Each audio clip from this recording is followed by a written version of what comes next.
Alan, one of the concepts that you've taught me, which I just love, is the concept of critical abandonment.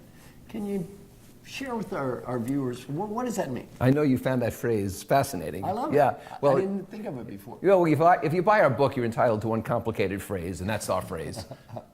Critical abandonment. And what we're talking about is this.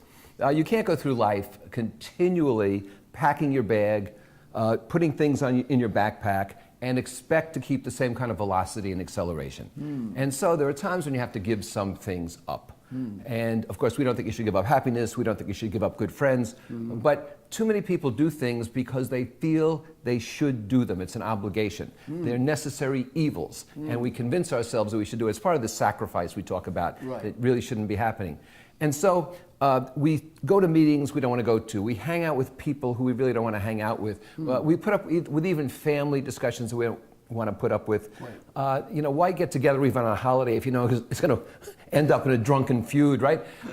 And so we take all these things with us, and consequently, we never make a decision to abandon things. So the abandonment becomes critical if we're going to maintain some kind of speed through life. And in fact, I tell my clients all the time, every 1.5 to 2 years, you should abandon the bottom 15% of your business because it's not business that is the same as where you want to go tomorrow.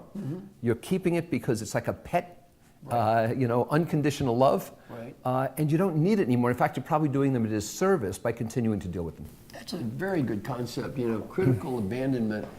When my book Triggers was the #1 New York Times business bestseller, it was also on the advice how-to list. Never made it to #1. 4 weeks in a row, I think it was #2. The book was #1. It's called The Magic of Tidying Up.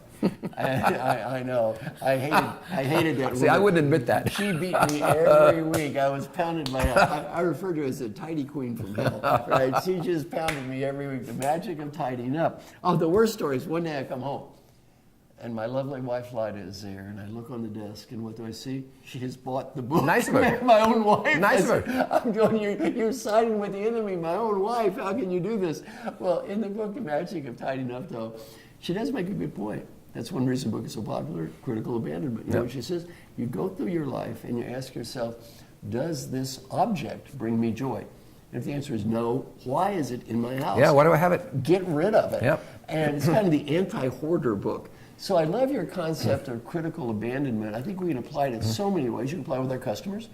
You can apply it with the stuff we have, like material things, which we don't need anymore or want. And what we retain up here. Yeah, what we retain up here. So I think very healthy. And the thing is, if we don't engage in critical abandonment, as you say, we just become overcommitted. That's right.